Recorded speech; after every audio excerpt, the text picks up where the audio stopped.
Hello दोस्तों, कैसे हैं आप सभी। दोस्तों, आप सभी का स्वागत है आपके अपने यूट्यूब चैनल एग्जाम टन पर। मेरा नाम शोभित है दोस्तों, और जैसा कि मैंने आपसे वादा किया था कि मैं आपके लिए प्रीवियस ईयर क्वेश्चन की लेक्चर सीरीज लेके आऊँगा।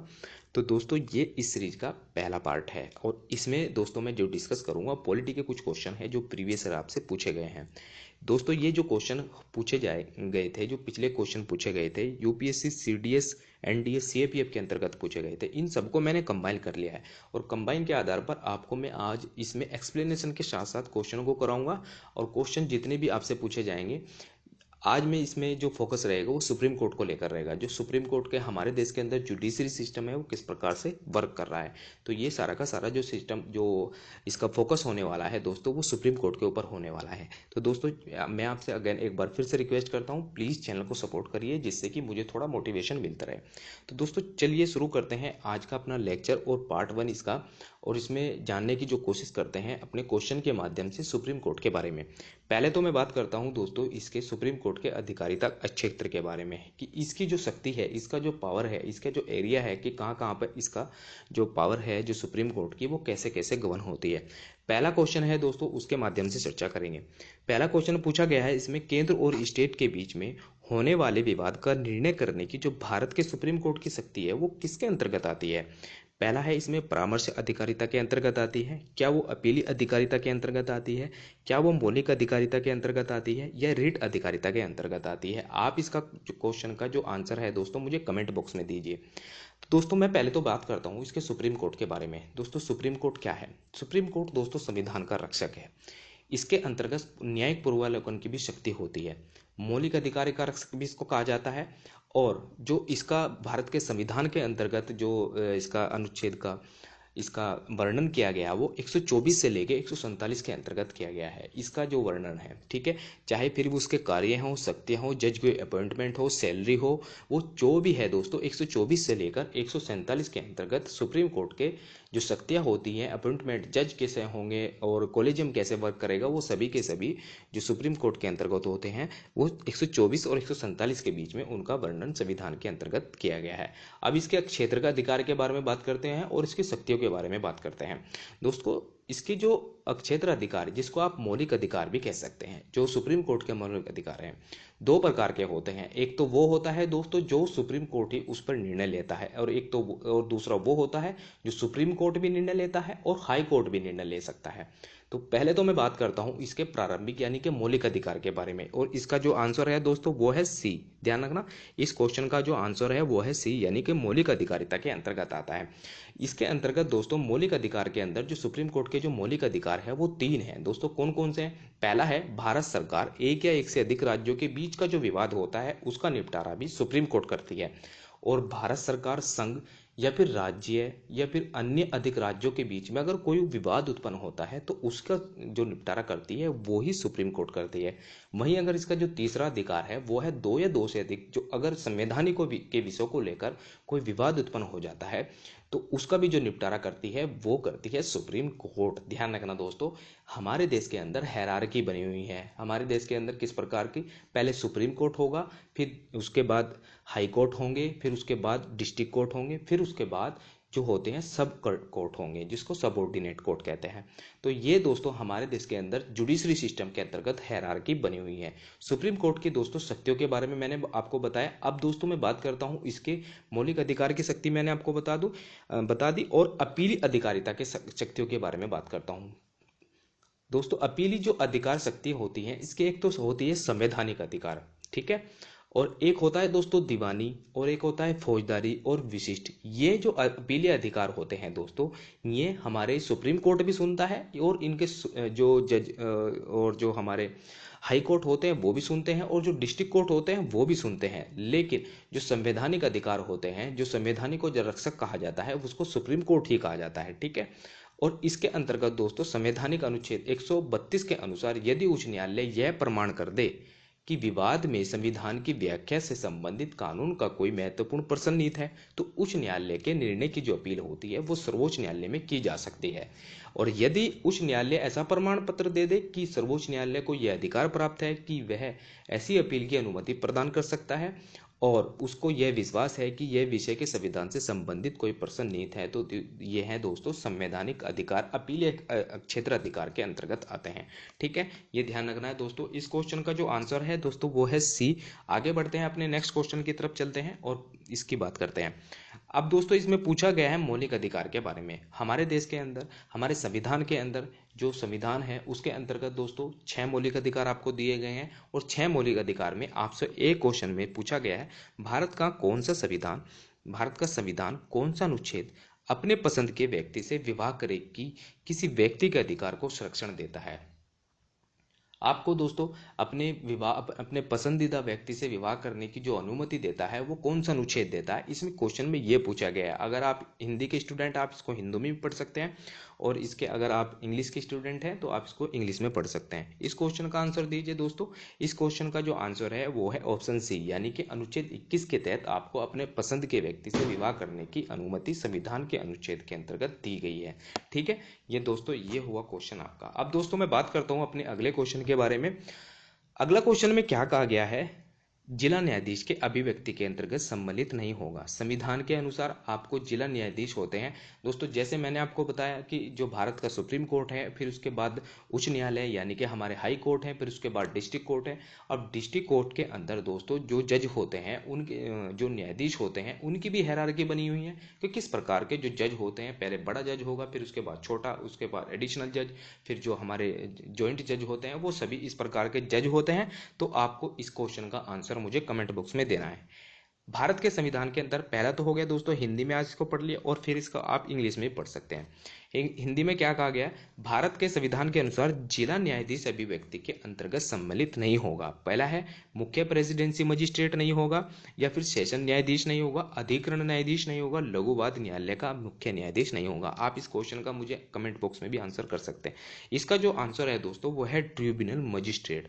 अब इसकी मैं हायरार्की आपको बता देता हूं कि किस प्रकार के जो जज होते हैं वो हमारे डिस्ट्रिक्ट कोर्ट के अंतर्गत होते हैं। कौन कौन से होते हैं, पहला है दोस्तों नगर सिविल न्यायालय। जो डिस्ट्रिक्ट का सबसे बड़ा जज होता है वो होता है नगर सिविल न्यायालय, ठीक है, का या न्यायाधीश। ठीक है, उसके बाद होता है दोस्तों अपर न्यायाधीश, उसके बाद होता है संयुक्त जिला न्यायाधीश, उसके बाद होता है सहायक जिला न्यायाधीश, लघुवाद न्यायालय मुख्य न्यायाधीश, फिर मुख्य प्रेसिडेंट मजिस्ट्रेट, अपर मुख्य प्रेसिडेंट मजिस्ट्रेट, सत्र न्यायाधीश, अपर सत्र न्यायाधीश और सहायक सत्र न्यायाधीश। ये है दोस्तों हायरार्की बनी हुई है जो न्यायाधीश होते हैं डिस्ट्रिक्ट लेवल पर।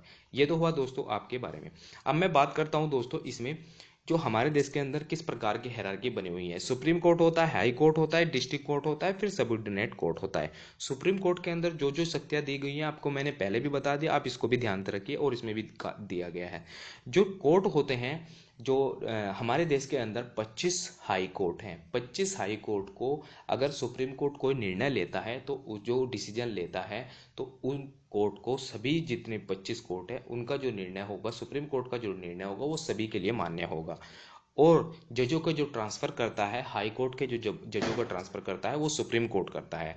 और जो केस होते हैं, अगर केस कोई पेंडिंग सुप्रीम कोर्ट के अंतर्गत आता है तो वो सुप्रीम कोर्ट हाई कोर्ट को भी प्रदान कर सकता है। और जो सुप्रीम कोर्ट के चीफ जस्टिस होते हैं वो जितने भी जज होते हैं वो उनको डिस्ट्रीब्यूट करते हैं कि आपस में आप इनको केस को सुनवाई कीजिए। ठीक है, हाई कोर्ट के अंदर भी इसी प्रकार से वर्क होता है। लेकिन हाई कोर्ट के अंदर दोस्तों जो सुप्रीम कोर्ट होता है वो रिट जारी करने का अधिकार होता है, लेकिन जो सुप्रीम रिट की सुनवाई करने का अधिकार होता है, लेकिन जो हमारा जो हाई कोर्ट है, हाई कोर्ट के अंतर्गत भी रिट की सुनवाई करने का अधिकार दिया गया है। ठीक है, यह बात आपको ध्यान रखनी है। और डिस्ट्रिक्ट कोर्ट के अंदर भी दोस्तों इसी प्रकार से केस को डील की जाती है। तो ये सब बातें आपको जुरिडिक्शन के अंदर मैंने आपको बता दी हैं, इनको भी ध्यान रखना है। अब दोस्तों इसमें बात करता हूं मैं इसमें अगले क्वेश्चन के बारे में। उच्च न्यायालय के न्यायाधीश के वेतन के और भत्ते कौन सी निधि से दिए जाते हैं। हमारे देश के अंदर दोस्तों 3 निधि हैं।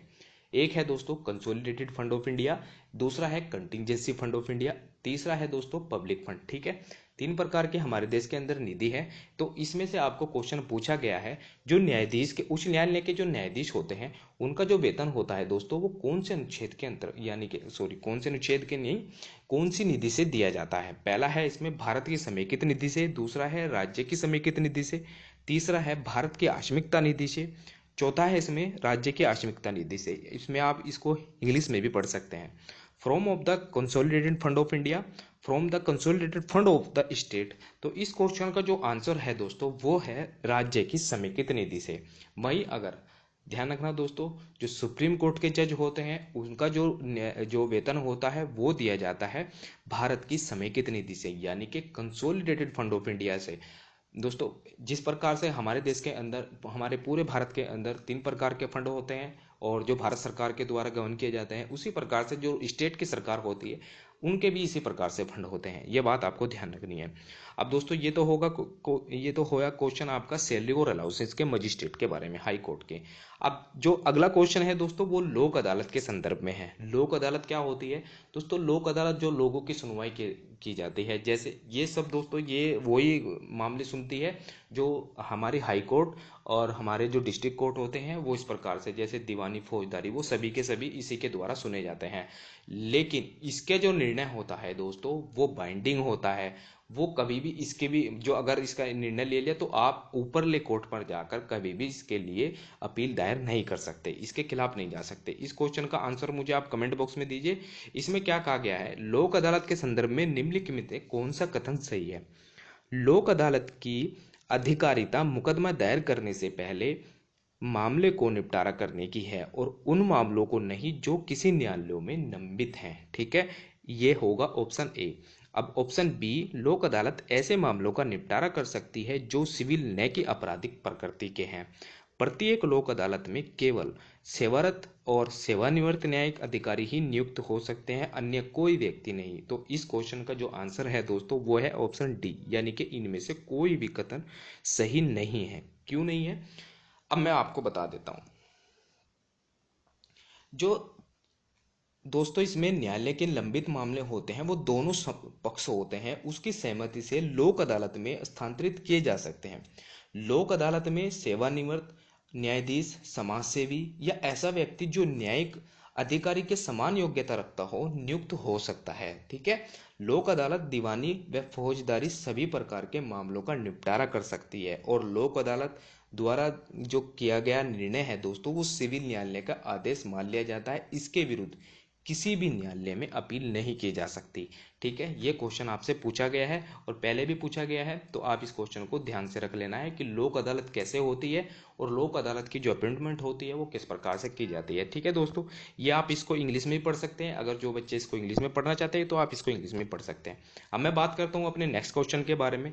भारत का उच्चतम न्यायालय कानून या तथ्य के मामले में राष्ट्रपति को परामर्श देता है। भारत का उच्चतम न्यायालय, ठीक है, अपनी पहल पर, यानी कि जब वो चाहे तब जो राष्ट्रपति को कानून या न्यायालय के राष्ट्रपति परामर्श दे सकता है, या फिर तब जब वह परामर्श के लिए कहता हो, यानी कि हमारा जो राष्ट्रपति है, हमारे जो राष्ट्रपति हैं वो अगर उच्चतम न्यायालय के परामर्श लेना चाहते हैं तो तब वह जब वो कहता हो उसके लिए कह सकता है। ठीक है, तब जब मामला नागरिक के मूलभूत अधिकारों के संबंधित हो, और डी है दोस्तों इसमें तभी जब मामला देश की एकता और अखंडता के लिए खतरा पैदा करता हो। तो इस क्वेश्चन का आप मुझे आंसर कमेंट बॉक्स में दीजिए और इसका जो दोस्तों इसमें इंग्लिश में भी आप पढ़िए और इंग्लिश में इसका जो क्वेश्चन का आंसर है वो है दोस्तों ऑप्शन बी, यानी कि जब वह परामर्श के लिए कहता है। कौन? हमारे जो राष्ट्रपति हैं, अगर उच्चतम न्यायालय यानी कि हमारे जो सुप्रीम कोर्ट है, सुप्रीम कोर्ट से जो हमारे राष्ट्रपति है वो कहते हैं कि मुझे किसी विषय के ऊपर आप परामर्श दीजिए, तो दोस्तों सुप्रीम कोर्ट यानी कि हमारे जो राष्ट्रपति है तब कहेंगे, तभी वो आपको उसको परामर्श देगा। ठीक है, ये तो हुआ दोस्तों इस क्वेश्चन का आंसर। ठीक है, अब मैं बात करता हूँ दोस्तों सुप्रीम कोर्ट के अंदर दो जो इम्पोर्टेंट आर्टिकल है वो कौन कौन से हैं। 124 के अंदर दोस्तों सुप्रीम कोर्ट को स्थापना करने के अंतर्गत वर्णन किया गया है हमारे संविधान के अंदर। ठीक है, हमारे कॉन्स्टिट्यूशन के अंदर 125 में दोस्तों जजों की सैलरी के बारे में वर्णन किया गया है। 126 में चीफ जस्टिस के बारे में वर्णन किया गया है। 127 के बारे में दोस्तों जो एडोक जज होते हैं, मतलब एडोक के यानी कि तदर्थ जो न्यायाधीश होते हैं, जिनकी नियुक्ति ऐसे टाइम पर की जाती है किसी विशेष मामले को लंबित अगर कोई पड़ा है, विशेष मामले की सुनवाई के लिए उसको एडोक जज कहा जाता है। एडोक जज के लिए दोस्तों कोई परीक्षा नहीं होती, उनको नियुक्त किया जाता है किसी कार्य के लिए। मतलब अगर कोई कार्य ऐसा है कि जिस पर एडिशनल जज की ज़रूरत होती है कि उस पर, मतलब जैसे कि कोई भी सुनवाई के लिए कोई कार्य हो गया तो उसके बारे में, तो जो एडहॉक जज की नियुक्ति की जाती है वो कोई समाज सेवी हो सकता है, कोई ऐसा जो जो पहले रिटायर जज हुआ हो वो भी हो सकता है। तो ये क्वेश्चन भी आपसे पूछे जाते हैं। 130 के अंतर्गत दोस्तों सुप्रीम कोर्ट के जो सीट हैं वो कितने जज हो गए वो उसके अंतर्गत दी गई है। ठीक है दोस्तों। अब 124 के अंतर्गत मैंने आपको बताया कि भारत के अंदर एक सुप्रीम कोर्ट होगा। सुप्रीम कोर्ट के जो प्रेसिडेंट होंगे, अपॉइंटमेंट होंगे, किस प्रकार के जज होंगे वो सुप्रीम 124 के अंतर्गत, अनुच्छेद 124 के अंतर्गत है। ठीक है। और 215 के अंतर्गत दोस्तों जो हमारे इंडियन कॉन्स्टिट्यूशन है उसके स्टेट के जजों की अपॉइंटमेंट की जाएगी और प्रेसिडेंट इसके कंसल्टेंट करेगा। ठीक है। और जो नियुक्ति की जाती है दोस्तों, वो जो हमारे प्रेसिडेंट्स हैं उनकी कंसल्टेशन के आधार पर ही जजों की नियुक्ति की जाती है, चाहे पर वो सुप्रीम कोर्ट के जज हैं, चाहे फिर वो हमारे हाई कोर्ट के जज हैं। ठीक है दोस्तों। हमारे देश के अंदर इस प्रकार का जो जुडिशरी सिस्टम है वो वर्क कर रहा है।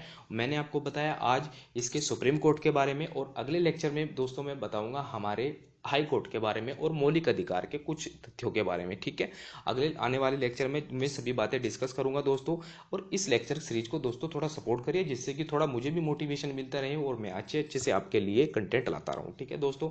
मिलते हैं अपने नेक्स्ट वीडियो में। Thank you all of you.